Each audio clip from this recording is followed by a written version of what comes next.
بابا اشفاق کے پاس صاحب آئے، عرض کی حضور مجھے زندگی گزارنے کا گر بتائیں۔ انہوں نے کہا اپنی موت کو ٹھیک کر لو۔ کہا جی موت کو ٹھیک کروں تو کیا کروں؟ انہوں نے کہا کسی ایک کی زندگی کو ٹھیک کر دے۔ تو کسی ایک کی زندگی کو ٹھیک کر دے، تیری زندگی بھی اچھی ہو جائے گی، تیری موت بھی اچھی ہو جائے گی۔ اب دیکھیے کہ حضور غوث اعظم نے کیسے اقدامات کیے دوسروں کی زندگی میں بہتریاں لانے کے لیے۔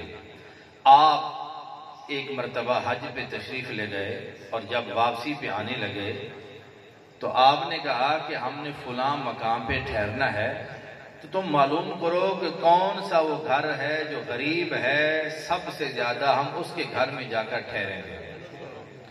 تو ایک مرید آگے بڑھا، پتہ کیا اس علاقے میں، تو پتہ چلا ایک یہ گھر ہے، ایک بڑھیا ہے، ایک بزرگ ہے، اس کی بیٹی ہے، بڑے غریب ہیں۔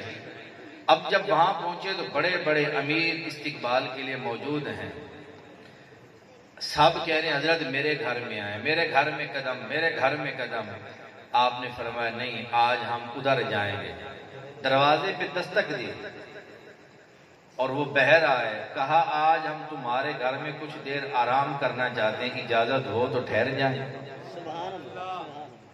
وہاں امیر خود لینے آئے کھڑے ہیں، یہاں حضور غوث اعظم خود وہاں اس کے گھر کے دروازے پہ دستک دی جا رہی ہے اور اجازت مانگ رہے ہیں کہ اگر تو اجازت دے۔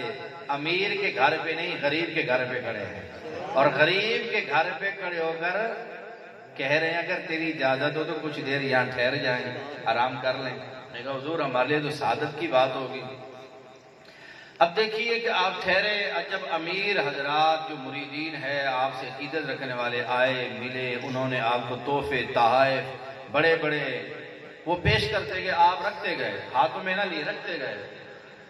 جب سب نے مل لیا تحفے تحائف جنہوں نے نذرانے دینے تھے دے لیے اور آپ ہاتھوں میں سائڈ میں رکھتے گئے، جب آپ کا جانے کا وقت ہوا ان بزرگوں کو، گھر والوں کو بلایا اور کہا یہ جتنا کچھ بھی مجھے نذرانہ اور تحفہ ملا ہے یہ سارے کے سارا تمہیں دے کے جا رہا ہوں۔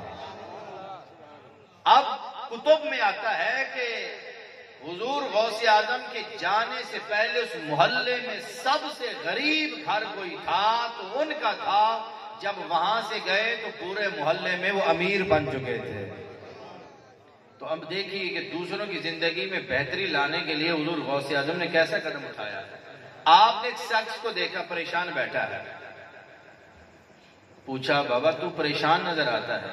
اب ہونا تو یہی چاہیے، پر ہم تو پریشان حال غریب بندے کو دیکھیں تو پوچھتے تک نہیں، وہ غریب ہے۔ امیر کو دیکھیں تو پھر ہم پوچھیں گے، بھاگیں گے حضرت آپ۔ لیکن غوث اعظم نے دیکھا ایک صاحب پریشان ہے، سر جھکائے بیٹھا ہے، پریشان ہے۔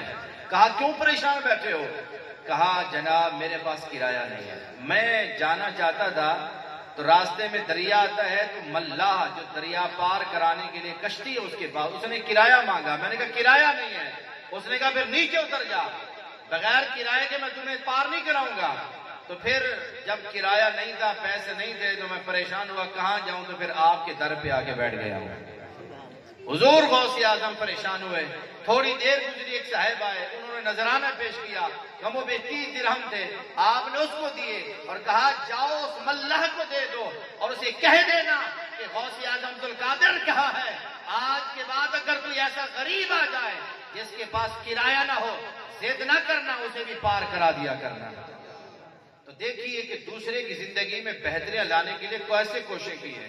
تو ہمیں بھی یہ چاہیے اقدام کریں کہ دوسرے کی زندگی میں بہتریاں لانے کے لیے ہمیں اقدام کرنے کی ضرورت ہے۔ تو اس لیے جتنا کسی سے ہو سکے چھوٹے سے چھوٹا کوئی قدم بھی اٹھا جاؤ اور دیکھیے گا پھر وہ چھوٹے سے چھوٹا قدم کسی کی زندگی میں بہتری لانے کے لیے اور ہماری بخشش کا یہ سبب بن جائے گا۔